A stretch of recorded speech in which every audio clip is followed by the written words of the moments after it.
Hello guys, welcome to Hatshepsut Economics, Hatshepsut, and it's me. Happy Holy Week.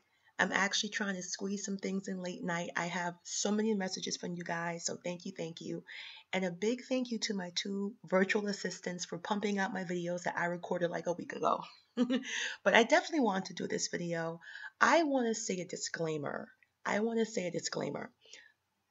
Fact is a fact. All right, when I talk about the law of attraction, I talk about positive energy. I talk about the law of Enchantress, which is my new channel that you can look in the description box. It's a new link for Black women for sensual, sacred, feminine energy. But when I talk about facts, you guys know I bring the receipts. And saying the facts doesn't mean you're being negative. Saying the facts, but providing solutions. You can't solve problems without awareness. I want to say this again. You can't solve problems without awareness, without acknowledgement, and without accountability. It's about looking in your present, seeing what's wrong, and what can we do. But before we can find solutions, before we can move forward, before we can have progress, we got to know what's going on. And Black women, I've been saying it, you are a powerful force. You have so much power, so much potential. I mean, look how far we've gotten without little support, with little support. We don't even know. We've been growing and blossoming without water and sunshine, without love and care. Imagine. And I really believe that people that know this, and people know this, a lot of people know this. If you go onto my Laws of Enchantress page, we're going to talk about all of that. But a lot of people know this. And this is why they want to ban our natural beauty. So this is something I got from NBC, and that is the United States court rules dreadlock ban during hiring process is legal. So as you know, the natural hair care, rage has been swinging. Lots of gorgeous Black women are tossing out their wigs and feeling empowered. As an HR director myself, I have been scolded for wearing my natural hair. And it's because it's undeniably Black. It's undeniably not conforming to the social standards. And this is the case. The 11th U.S. Circuit Court of Appeals recently ruled against a lawsuit filed by the Equal Employment Opportunity Commission against the Catastrophe Management Solutions, effectively ruling that refusing to hire someone because of their dreadlocks is legal. I'm going to say it again. The 11th U.S. Circuit Court of Appeals recently ruled against a lawsuit filed by the Equal Employment Opportunity Commission against Catastrophe Management Solutions, effectively ruling that refusing to hire someone because of their dreadlocks is legal.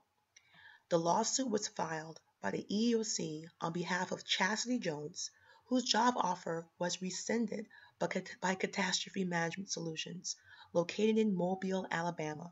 According to the case file, Janine Wilson, a human resource manager for CMS, commented on Jones' dreadlocks during a private hiring meeting to discuss scheduling conflicts, telling Jones, they tend to get messy. Although I'm not saying yours are, but you know what I'm talking about. Wilson told Jones that CMS would not bring Jones on the board with dreadlocks, terminating the job offer. So the girl's hair wasn't even messy. They said they tend to get messy. This is crazy. In their suit, the EEOC claimed that this was a violation of the Civil Rights Act 1964, Title VII, arguing that dreadlocks are a racial characteristic that has been historically used to stereotype African Americans as not team players and unfit for the workplace. Therefore, claiming that dreadlocks do not fit a grooming policy is based on the stereotype and inherently discriminatory, as dreadlocks are a hairstyle physiologically and culturally associated with African Americans. So this is actual picture of the lady with her dreadlocks. This is the actual person. So you can actually see it close up. That's pretty neat. Okay? The Court of Appeals disagreed, ruling that CMS race-neutral grooming policy was not discriminatory as hairstyles, while culturally associated with race, are not immutable physical characteristics. In essence, traits in a person's appearance that are tied to their culture but otherwise changeable are not protected and can be used to deny job offers. The Title V of the Civil Rights Act has been routinely interpreted by the courts to only protect against immutable characteristics and not cultural practices. So I just want to stop right there. When I give you this information, it's so you can be proactive, so you can write to your senator, so you can write to your congressman, so you can be aware and use your vote savvy, so you can have a voice, so you can write to your local news station. These things actually work because since this got in the news, it's been getting a lot of pushback and people are looking at this case. I'm raising awareness. A woman, a Becky, was the one who told her it can get messy. Not a black woman, another Becky. And I'm not trying to cause an issue, but you have to bring awareness. There is discrimination. That's why we have something called the EEOC, which is the Equal Employment Opportunity Commission. They file hundreds of lawsuits when they find out people don't want to get hired, when you're trying to get hired. So this is not a fantasy. By ignoring this will not let it go away. By confronting this doesn't mean you're negative. Doesn't mean you're negative. It does not mean you're negative. And I want to say something to the black women. I want you guys to pull up a chair. And this is the only type of video I'm ever going to do like this. As you guys know, I'm African American, I'm black, Jamaican, whatever you want to call it. But I'm black. I'm a Negro. My hair is just as curly and 3C as everybody else's. I love black women. I've been around black women. And since I've been to this, the YouTube world, I have met amazing, phenomenal, lovely black women. I've been blessed every single day. I don't think a day has passed since I came into the YouTube world, and I'm new, not even a year yet, that I have not met a phenomenal black woman. And I mean that. I can literally sit here and tell you every single day I meet ridiculously talented, articulate, passionate, beautiful every freaking day. And you might have the one or two crazies, but I, as a whole, love black women. And I want to say this, if you're a black woman and you got problem with black women, I want you to sit down. Do you know what an oxymoron is? You're contradicting yourself. If you're mad at black men for talking bad about us, for shitting on us, for looking at every opportunity to be negative to us, but yet when you get the chance to talk about black women, you sound pretty similar. You need to sit down, have a seat, drink some tea. It's going to be okay because that's called an oxymoron. You're contradicting yourself. You're saying one and the same. You got to pick a side. Are you a Decepticon? Are you an Autobot? Are you Megatron? Are you Optimus Prime? Are you Vegeta or Goku? You gotta pick a side. You can't have both. On the one hand, you're getting mad when they're trashing us and saying all this Blackistan nonsense. But on the other hand, black women are evil. We're the second coming of Satan. You gotta pick something. I'm a black woman. I devote my life to black women. I'm not unique. There's plenty of Connies like me. There's plenty of wonderful black women. You just don't see it. There's plenty of black women working in the black community, running nonprofits. If it wasn't for black women, the black community would have imploded. I don't understand this. We talk about how hard it is to be black, how unsupported it is to be black. As a black woman, we talk about how we're abandoned, how we're abused, how some of us are attacked, some of us are survivors of sexual assault. We talk about not having fathers and brothers and male family protectors and leaders and providers. Then we turn around and say we ain't shit. What do you think we should be? We are drained. Our feminine core is damaged. And I want to say this. Think about it. Think about it. Just think about it. Think about it. The other day I put a post on my personal page, and it was a thick Becky. She looked good, and she had a fine ass white man. Woo. You could wash clothes on his abs. You can land a plane on his back. His shoulders were like, mm. And you should have seen the comments that white women left because they didn't think a size 14 white chick should have a fitness persona person, because he was a fitness person on Instagram. I mean, he was ripped. He's one of those fitness people. And you should have seen Becky coming for her. And it was actually featured. If you go on my personal page, if you request me and you're female, I'll add you. And you should have seen they were coming for her. And I'm like, wait a minute, she looks good. She's thick, but she ain't got no stomach. She thick, but her thighs was solid. She thick, but her arms was skinny. She was just thick, and she looked good. But when Becky see that you have something that she thinks she could have, holy crap, holy Friday. You have nothing on the nastiness. You have no idea. If you haven't lived a year in the corporate world, in a big corporate environment, you have no idea of which you speak. I'm going to say it again. You have no idea of which you speak. You got black women having miscarriages. You got black women having anxiety attacks. You got black women having stress and their lifespan is shorter. This is not my opinion. This is fact. And that's why I encourage black women to become entrepreneurs. That's why I encourage black women to diversify their income. I'm bringing you solutions. Let me tell you my promise. This is the Connie Walker promise. My last name is Walker.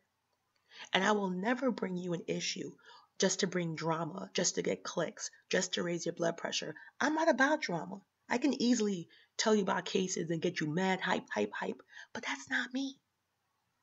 I'm not going to sit here and spew fire so I can get 10,000 clicks. And I can speak very well, as you can see, very articulate. But I know a lot of cases that will make you flip your lid. But that's not me. I tell you just enough to give you the motivation. I took time out of my life to make these pages because I love you. And I want to see you progress. I want to see you move past. I don't want you to be like Lot's wife looking back. Remember we talked about the pillar of salt? How God destroyed the village? And even if you're not Christian, you go listen, you go shut your ass up, sit your behind down. This is a good story. No matter I don't care if you're a witch, wizard, Harry Potter, I don't give a fuck. You're going to listen to me. And when he destroyed the village, he said, take your wife, take your kids, take your shit, leave. But don't look back. And a lot of you are leaving, but you keep looking back. And you're spiritually grounded. You don't know how to disconnect. You don't know how to move forward. I don't want that for you. So if I tell you about natural hair getting banned, it's because I love my natural hair sisters. I'm natural under my wig. Ain't nobody gonna tell me. I did it at work and I got in trouble. I put it on one of my pages. With my afro, I got written up. They told me it wasn't professional. They told me it wasn't polished. They know how to articulate those words. And that shouldn't happen to no one. And it's kind of being positive, being proactive. Write to your congressman like I do. Write to your senator like I do. Get the Democratic Party to come back to African American women rights. Say, you got our vote now, but you ain't gonna get it forever. Republicans is wilding out. I can't rock with that right now because they got KK people walking around and you got Nazi deniers and people saying go back to Africa. I can't rock with them right now. They're not the party of LinkedIn. They're the party of Stinkton right now. Can't rock with them. Democrats, not so great, but we can sit in the same room without getting our head chopped off and somebody punching me in the face because I'll stand my ground. That's another different Connie. That's another channel. But anyway, I want you to be proactive, diversify, empower, financial freedom. We're not getting them corporate jobs. We're not getting them executive VP vice presidents. There's 500 Fortune 500 companies, and there is not one black female executive. The last one was Xerox, and they pushed my girl out. So this is what I'm saying. Empower yourself. Take yourself out of those negative environments. I was coaching a young girl. She probably going to hear this. And I told her to leave. She was working at an unpaid internship. And she's working in a very prestigious place. She's probably going to hear this and be like, Connie. And she walk in. She tell me they're rude to her. She says, good morning. They don't say hello to her. A bunch of Beckys. Her manager was but the associates, how could you have somebody walk in, and she's new, college graduate, and say good morning? That's a hostile work environment. That's actually a federal offense. For all y'all saying there's no racism, let the government take away the EEOC. Let the government take away your protection, as bad as it is now. That's what I do for a living. I'm an HR director. That's what I do. I'm an EEOC investigator. That's what I do. If there was no racism, I wouldn't have a job, son. I wouldn't. I would be sitting on the lines. But let me just continue, okay? For all y'all that don't believe in fairy tales. So Bank of America, I'm sure you kind of heard of them, has been ordered. Another spring event. Madness. Sorry about that. Bank of America, okay? They've been ordered to pay $2.2 million to 1,000 black job seekers. Okay? So look at this. I want you to read this. I don't even agree. Okay? They were ordered to pay 1,147 African American applicants back $2,181,593 in back wages and interest after a judge found that a company in Shaw's office had racially discriminated against them. Judge Linda C. Chapman ruled that the bank used unfair and inconsistent selection criteria when it routinely chose white applicants over black job applicants. Do you know when this lawsuit started? 1993, and again between 2002 and 2005. Why did it take so long? How many sisters didn't get a job? How many sisters didn't get to feed their child? What kills me is that they get on black women for not working. Then they discriminate against black women and don't give us a job. Because I checked the court case, 75% of the applicants were black women. Because mostly women like to work in banks. You see there's a lot of female tellers and stuff. I don't know why. But and mostly black people that apply for jobs, no offense to anyone here, most black women are working. They're out working their male counterparts. So this type of lawsuit affects black women. Am I supposed to be positive and ignore? No, that's negative. You deal with it. You be proactive. Start your own business. Diversify your income. Don't depend on one income. That's why I made Hatshepsut Economics. That's why I made Hatshepsut Life, where I'm coaching black women to have their own business, where I'm coaching black women to start businesses with no money, where I'm coaching black women. I don't care if you're a doctor, a lawyer, an engineer. I talk to black women with masters every single day who get their job in danger. Their job is threatened. Beautiful black women, nice body, beautiful skin, nice eyes. And guess what? They got two masters, and Becky gets threatened. So that's why I talk about diversifying. That's why I talk about investing. That's why I talk about real estate, real estate, real estate. Become an agent. If you got money, invest in property. Y'all gotta, I'm all about solutions. I'm not about the hype and getting y'all like a pit bull frothing by the mouth. That's not me. Because I want you to be calm when you're done. I want you to feel, okay, I got this shit handled when I'm done. All right, so this is what happened. You're talking about 1,147. These people were being racist from 1993 to 2005. And I don't even think that's a lot of money. 2.1 million since 1993 2005. It's crazy. It's crazy. So we're just going to take that out of there. All right? And this is another thing.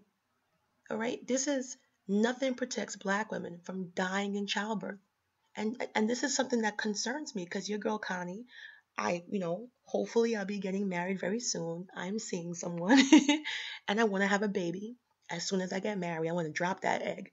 Somebody asked me one time, what's the wedding theme? I said pregnancy. They asked me what's the wedding theme? I said fertility. But I'm scared. I would be a high risk. I'm 38. I have endometriosis. I have PCOS.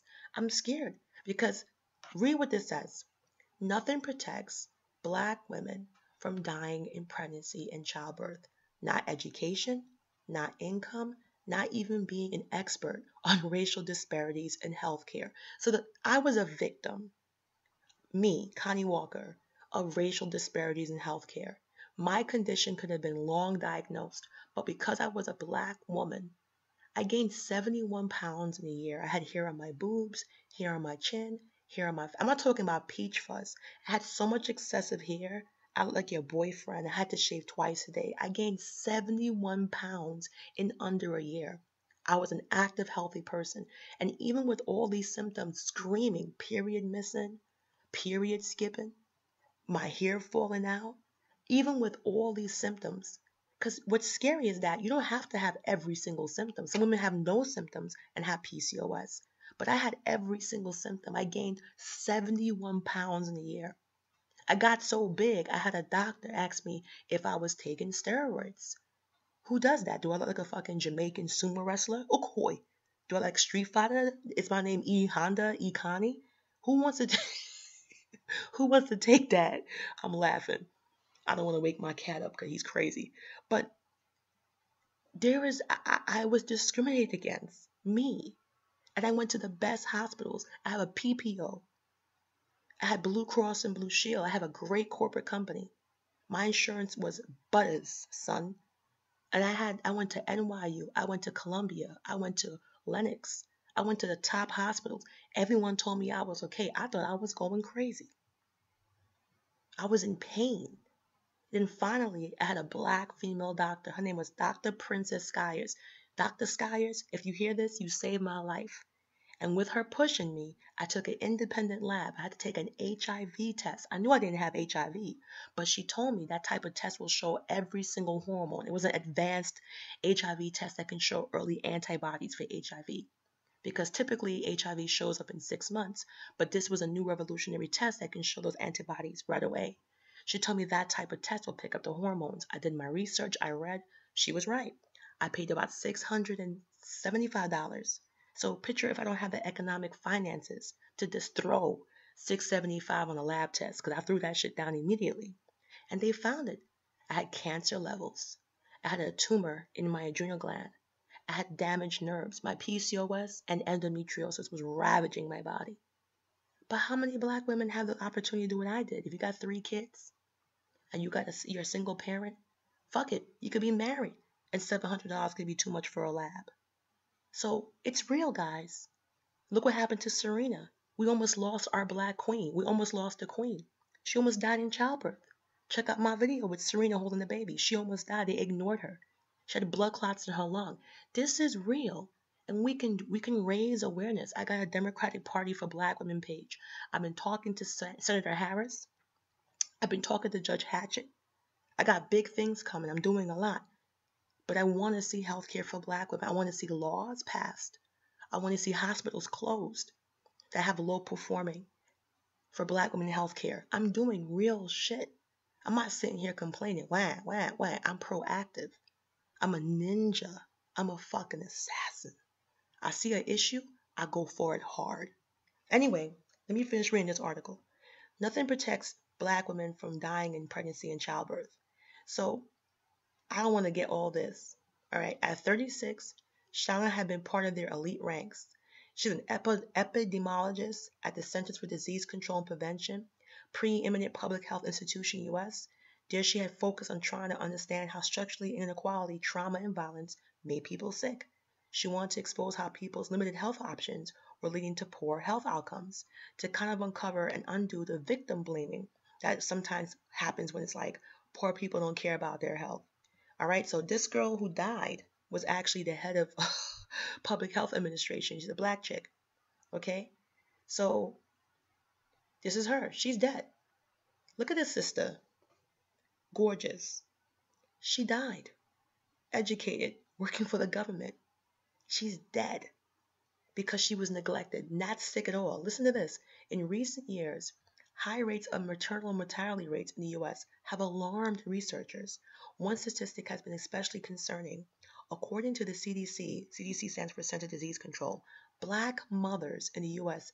die at 3 to 4 times the rate of white mothers, one of the widest of all racial disparities in women's health. Put another way, a black woman is 22% more likely to die from heart disease than a white woman, 71% more likely to perish from cervical cancer, but 243% more likely to die from pregnancy or childbirth-related causes. I'm going to say it again, 243% more likely to die from pregnancy or childbirth related birth causes.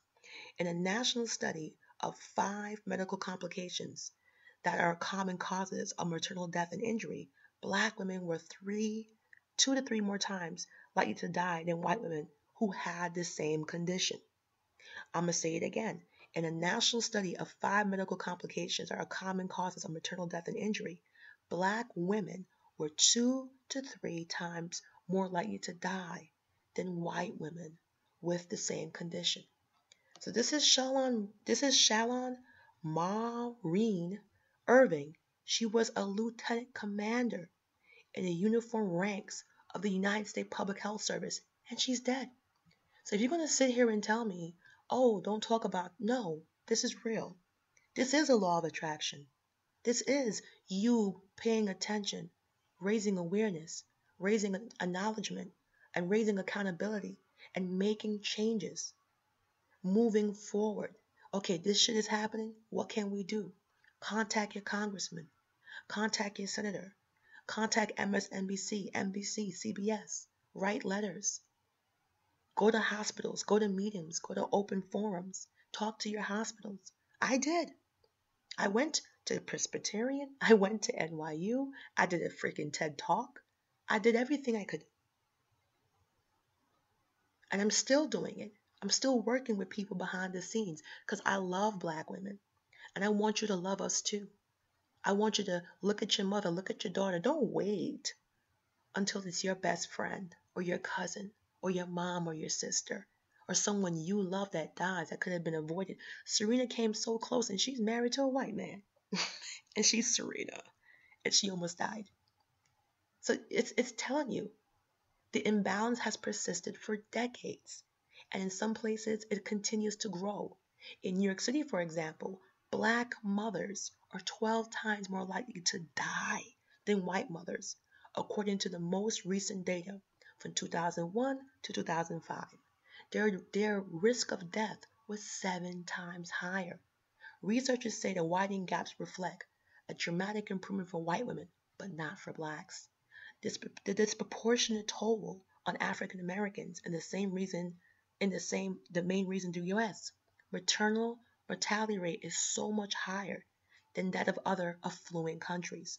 Black expectant and new mothers in the US die at about the same rate as women in countries such as Mexico and Uzbekistan. The World Health Organization estimates. So that comes from the World Health Organizations. That's official. What's more, even relatively well-off Black women like Shalon Irvin die or nearly died higher rates than whites. So they're talking about this chick up here. She died, and she's well off. Okay, so it's not the ghetto. Oh, she's 500 pounds. She don't care. That's not true. Okay, so what's more, even relatively well-off Black women like Shalon Irving die or nearly die higher rates than whites. Again, New York City offers a startling example. A 2016 analysis of 5 years of data found that Black college-educated mothers who gave birth in local hospitals were more likely to suffer from severe complications of pregnancy or childbirth than white women who never graduated from high school. I'm going to say it again. What's more, even relatively well-off Black women like Shalon Irvin die or nearly died higher rates than whites. Again, New York City offers a startling example. A 2016 analysis of 5 years of data found that Black college-educated mothers who gave birth in local hospitals were more likely to suffer severe complications of pregnancy or childbirth than white women who never graduated from high school. The fact that someone with Shalon's social and economic advantages is at higher risk highlights how profound the inequalities really are. It tells you that you just can't educate your way out of this problem. You can't healthcare access your way out of this problem. There's something inherently wrong with the system that's not valuing the lives of Black women equally to white women. For much of American history, these types of disparities were largely blamed on Black supposed innate susceptibility to illness. So I'm going to leave this article in the description box so y'all can read. But this is what I mean. This is our sister. She served in the forces. She's beautiful. She's gone. Her mom's taking care of her child. I think her life means something. And it's not about blaming. It's about cause and effect. It's about finding solutions. You can't be so slant. You can't be so eager to be mad at black men that you're going to say, whatever happens, it's their fault. Fuck that shit. I don't care. Even if it's their fault in some twisted way, I don't care. The fact is, we need to hold these people accountable. These doctors, the hospital administrators, our senators, our congressmen, our federal government. We need to hold them. I'm not going to give my daughter's life or give my life when I give birth to my child, which hopefully will be very soon. I'm not going to give my life because of somebody's stupidity or because of the impression other people have given. Get out of here. This is facts. And the fact is, we are seen as this, and it has to stop. We got to raise awareness. Doctors are getting paid. They're making hundreds of thousands of dollars. If they can't do their job, they got a FOH. They got a FO mother H. Because guess what? They cutting that check. They're living in that mansion. They're driving that car. There's no reason for their disrespect. Doctors take a Hippocratic oath. They are sworn to heal, help, and preserve life.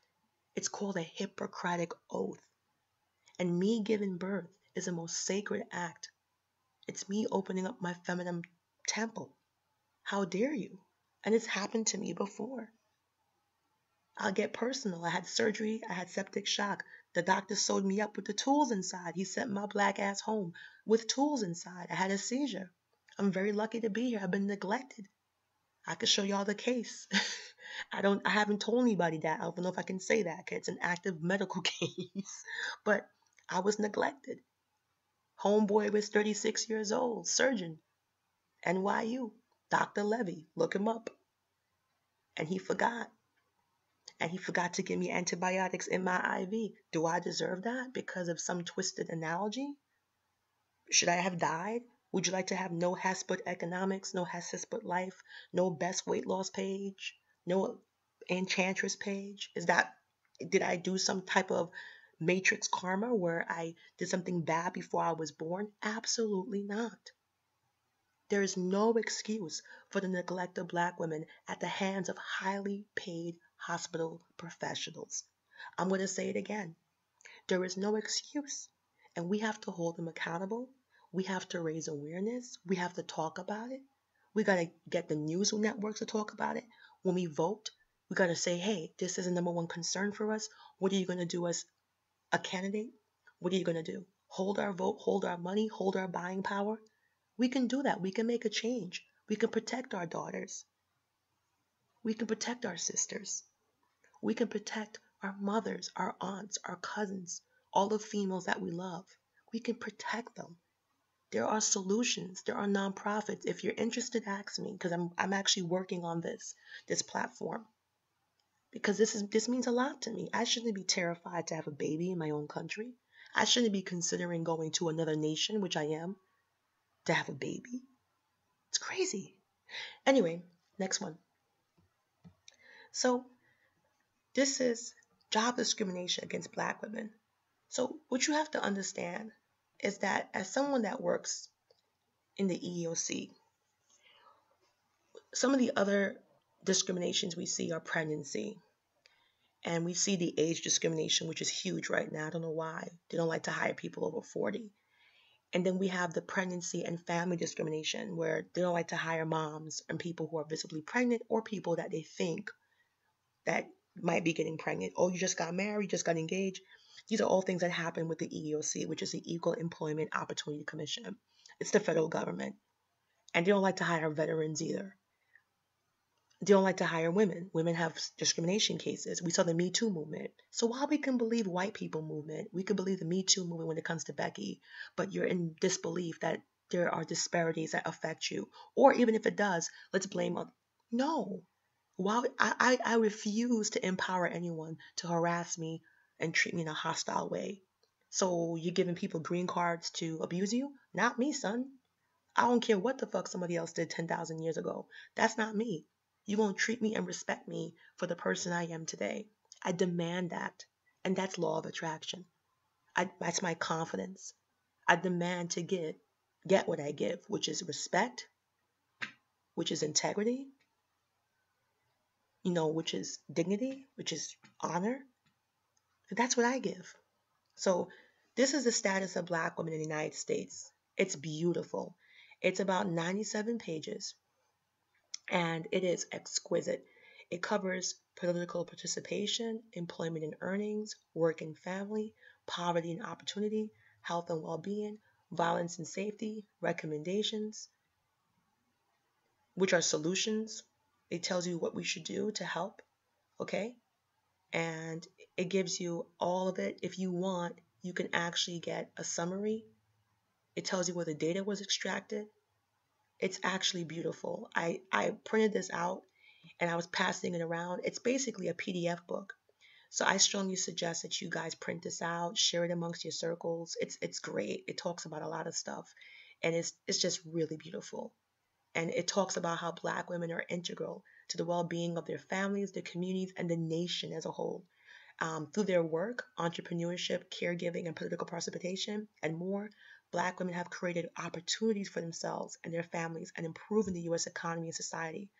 While there's considerable diversity among Black women due to differences in contextual factors such as class, immigration status, gender identity, and disability, the findings of the report show that Black women continue to experience structural barriers to progress that have roots in the nation's legacy of racial and gender discrimination and exploitation. This is official government data. Policy changes and social justice movements that place Black women's experiences and interests at the forefront can address these barriers by building on the legacy of Black women's activism and leadership, a legacy of working to build a nation in justice, democracy, and equal opportunity can be realized. So this is beautiful. It's gorgeous. It tells you everything. So if you want to, you could print it out. It's 97 pages. They do have a conclusion, which is the short version. You can look, it's right in the red. It is the key findings.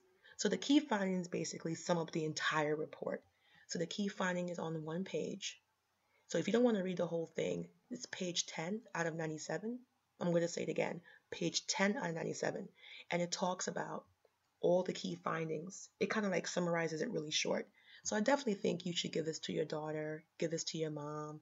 It's beautifully done, very articulate. It's like everything. I do encourage, I've been passing out the link, and you can print it out. It's really great.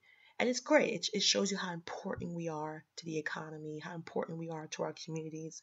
We are the community, how important we are as mothers and sisters, all the incredible work we've been doing without getting much support, all the educational advancements, our big part we play in politics. We are the highest voting demographic in America.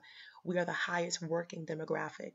We are the only demographic that outwork the men in our country. So I really think it's great. And it talks about the resources, the nonprofits that you can work with to move forward and find solutions. And that's what I'm all about. My German boss taught me that. She used to threaten me and say, don't come in here unless you have any solutions. Don't give me problem. Don't give me problem. So I used to be like, oh shit, son. So anytime I had an issue, I was forced to think about a solution. And of course, I realized after a couple of months of fear and blood that she didn't want me to keep things from her, but she wanted to put a fire in my belly, some fire under my ass to stop running to her. And that's when I was like 21, 22. So it stuck with me until I'm 38. So anytime there's an issue, the first thing I do is say, shit, how can we fix this? How can we move forward? How can we progress? Okay, here's the issue. I acknowledged it. I'm going to tell others, here's awareness. How do we move forward? Accountability. I call it AAA. Awareness, acknowledgement, accountability. That's my own acronym. Don't steal that shit. It's mine. So I'm going to go to the last one here. So you guys know that I work for a company where I work, and I manage over 700 associates. I'm in the airport. I'm certified by the FAA, and I'm also an equal opportunity, employment investigator. Um, so this is a segment of the federal government. So the government spends millions of dollars a year researching what's happening to African Americans, particularly African American women, because we're the highest contributor in the working sector out of our community. So they did a whole report called the EEOC African American Work Group Report, where you can actually go through, okay? And it was done with federal EEOC directors. It was done with all these people. So they talked about the obstacles. I don't know why they have this deaf thing here, but they talk about the obstacles. Number one obstacle for us as Black women, unconscious bias and perceptions about African Americans still play a significant role in employment decisions in the federal sector. So unconscious bias is when people claim that they're not aware of being discriminatory.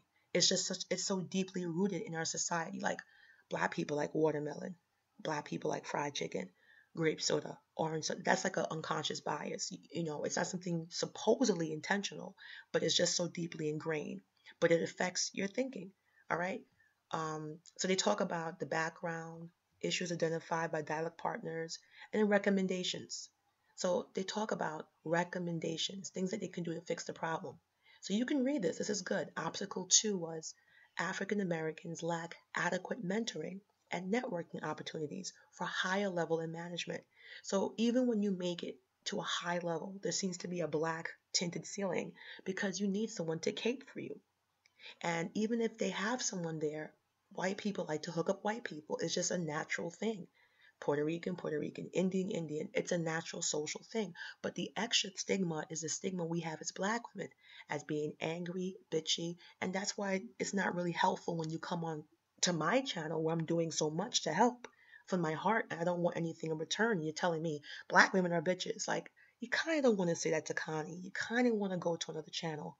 I don't know. For instance, I don't like Justin Bieber. I don't like him. I'm not going to go to a Justin Bieber fan page and say, I don't like Justin. FOH. FOH, son. FOH. Just don't go. If you feel that strongly about Black women, go chill with Becky. There's plenty of Becky Stan pages. Yeah, I said Becky Stan. There's plenty of Becky Stan pages. Go chill with her. You think Becky's so great? Go apply to Apple or Google or Amazon. Let's see how far you get. You think Becky is so cool? Go tell her all your secrets. Because you got to make a choice.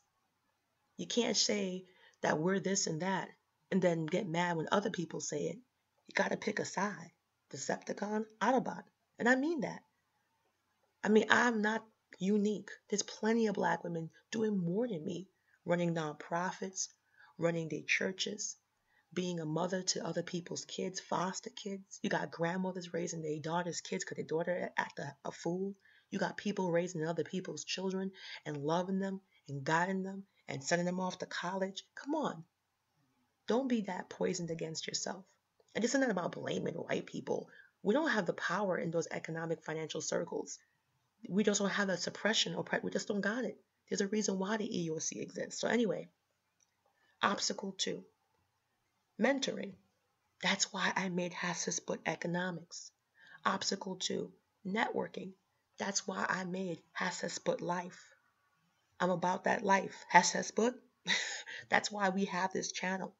It's not about you just sitting here crying.